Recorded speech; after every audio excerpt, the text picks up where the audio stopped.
جو دعائیں قرآنی آتی ہے، جو دعائیں حدیث کی، چونکہ یہ ذکر میں سب سے افضل چیزیں ہیں، یاد رکھیں، ٹھیک۔ اسی طرح جو ہے نبی اکرم صلی اللہ علیہ وسلم نے کچھ مخصوص ذکر بتائے ہیں، میں پورے نہیں رکھوں گا، میں 3 ہی رکھوں گا چونکہ وقت نہیں تھا، لیکن بہت اہم 3 میں نے چن کے رکھے، اور جو اتنے آسان ہیں، اتنے عام ہیں، ہم ہمیشہ کر سکتے ہیں انشاءاللہ۔ کم از کم ایک ذکر کی مجلس تھی، ایک ذکر کا درس تھا، اور 3 ذکر تو سیکھ کر جائے تاکہ اس کو زندگی میں لاگو کر لیں، تو ہمارے لیے فائدہ مند ثابت ہوں گا۔ آئیے وہ کون سے میں نے 3 ذکر چنے ہیں کہ میں آپ کے سامنے صرف فضائل بیان کرنے میں کتنے اہم اللہ کے ذکر وہ رکھ رہا ہوں، ورنہ بہت سارے اور بھی دعائیں ہیں۔ پہلا جو ہے نبی اکرم صلی اللہ علیہ وسلم فرماتے اور کہتے ہیں ذکر کے تعلق سے، اور اس کی اہمیت بتاتے ہیں، اور یہ جو ہے ترغیب و ترہیب میں جو ہے یہ روایت ملتی ہے جو کہ صحیح روایت ہے۔ آپ صلی اللہ علیہ وسلم فرمایا اور کہا اور فرمایا، اور حدیث کے الفاظ اس طرح سے فرمایا، آپ نے فرمایا، ارشاد فرمایا کہ جو شخص 10 مرتبہ ان کلمات کو پڑھے، کیا فرمایا؟ جو شخص ان کلمات کو 10 مرتبہ پڑھتا ہے، وہ کلمات کیا ہے؟ لا الہ الا اللہ وحدہ لا شریک لہ لہ الملک ولہ الحمد وہو علی کل شیء قدیر۔ کیا ہے؟ کون سے کلمات ہیں؟ بہت آسان ہے، اس کو عام زبان میں چوتھا کلمہ بولتے ہیں۔ اب یہ الگ بات ہے کہ لوگوں نے 1 سے 7 کلمے بنائے، کیسے بنائے نہیں پتا، لیکن بہرحال ایک عام سمجھ کے لیے بول رہا ہوں، ٹھیک ہے؟ اول کلمہ، دوم کلمہ، سوم کلمہ، چہارم کلمہ، پنجم، تو چاروں ہے، ٹھیک۔ ہندوستان میں 7 کلمے، پہلے ہم جب سیکھتے تھے جب 5 سیکھے تھے ہم نے، لیکن ابھی نئے بچے 7 کلمے سیکھتے ہیں۔ بہرحال تو ان ترتیب میں اگر لیا جائے تو یہ چوتھے میں آتا ہے، لا الہ الا اللہ وحدہ لا شریک لہ لہ الملک ولہ الحمد وہو علی کل شیء قدیر۔ تو آپ فرماتے اور کہتے ہیں کہ آپ نے فرمایا کہ جو شخص اس کلمے کو 10 مرتبہ پڑھتا ہے، ٹھیک ہے، لا الہ الا اللہ وحدہ لا شریک لہ، کہ اللہ جو ہے لا الہ، اللہ کے سوا کوئی معبود برحق نہیں، وہ ایک ہے، اس کا کوئی شریک نہیں، ٹھیک ہے۔ اس کے الفاظ جو ہے لہ الملک والحمد، اسی کے لیے جو ہے تمام ملکیت ہے اور اسی کے لیے تمام تعریفیں ہیں، وہو علی کل شیء قدیر، اور وہ تمام چیزوں پر قادر ہے، ٹھیک ہے، ٹھیک ہے۔ یہ اس کا ترجمہ ہے۔ جو شخص اس کو 10 مرتبہ پڑھتا ہے دن میں، آپ سے فرماتے ہیں اس کا ثواب ایسے ہے گویا اس نے بنی اسماعیل میں سے 4 غلاموں کو آزاد کیا۔ اسماعیل علیہ السلام کی نسل میں سے کتنے لوگوں کو آزاد کیا؟ 4 لوگوں کو۔ اور آپ کو پتہ ہے کہ آدم علیہ السلام سے لے کر نبی اکرم صلی اللہ علیہ وسلم تک اسماعیل علیہ السلام کی جو نسل کا تذکرہ کیوں آ رہا ہے؟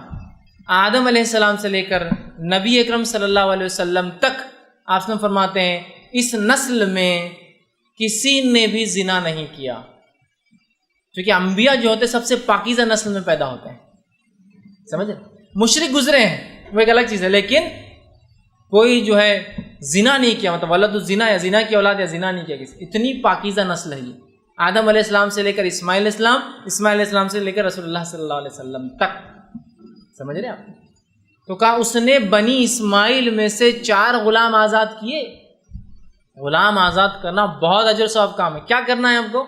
لا الہ الا اللہ وحدہ لا شریک لہ لہ الملک ولہ الحمد وہو علی کل شیء، 10 مرتبہ پڑھنا ہے دن۔ تو کیا کیا آپ نے؟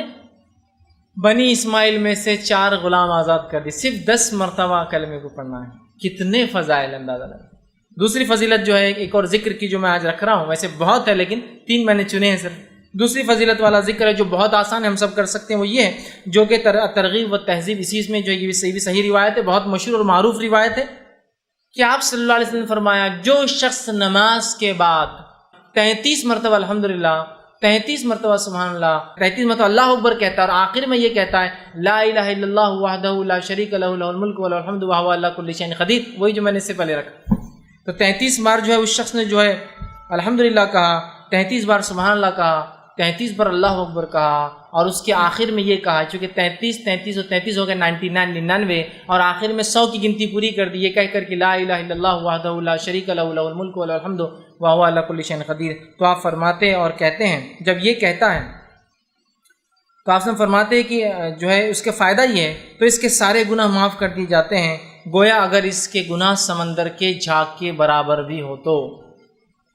ایک روایت نے فرمایا یہ پڑھنا غلام آزاد کرنے سے زیادہ بہتر ہے، ایک روایت فرمایا اس کے پڑھنے سے 10 نیکیاں ہر اس پہ ملتے ہیں، مطلب اس کو 1000 نیکیاں ملتی، 100 بار پڑھا نا، 100 پڑھنے پہ اس کو 1000، 10 ہر اس پہ 10 تو 1000 نیکیاں ملتی ہے، 1000 گناہ معاف کر دیے جاتے ہیں۔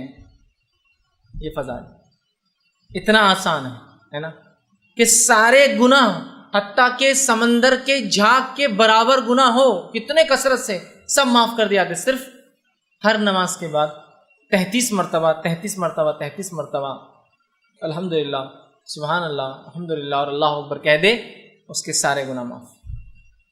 اور یہ گناہ صغیرہ ہوتے ہیں، یاد رکھیں، کبیرہ کے لیے توبہ ضروری ہوتی ہے. کتنے فضائل ہیں. تیسری چیز جو میں نے جو بہرحال آج کے لیے چنی ہے وہ یہ ہے، اور بہرحال ایک اور ہے، 4 میں نے وہ کی ہے.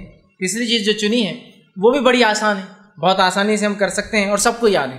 آپ صلی اللہ علیہ وسلم فرماتے ہیں اور کہتے ہیں، یہ حدیث جو ہے ترغیب و تہذیب کی ہی آپ نے فرمایا اور کہا، جو شخص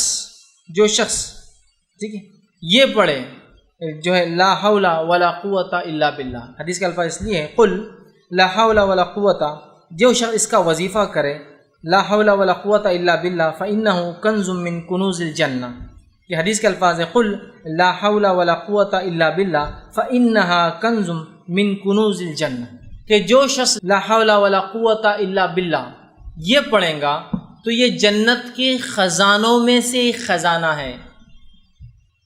جنت کے خزانوں میں سے خزانہ، اس کا معنی کیا ہوتا ہے؟ لا حول، نہ ہم میں صلاحیت ہے نہ ہم میں سمجھ ہے، ولا قوت، نہ ہم میں کوئی چیز کرنے کی طاقت، الا باللہ، سوائے اس کے کہ اللہ ہر چیز پر قادر ہے، اس کی مشیت سے یہ تمام کام ہوتے ہیں. آپ نے فرمایا اس کا وظیفہ کرو، اس لیے کہ جنت کے خزانوں میں سے ایک ڈھکا ہوا چھپا ہوا خزانہ ہے.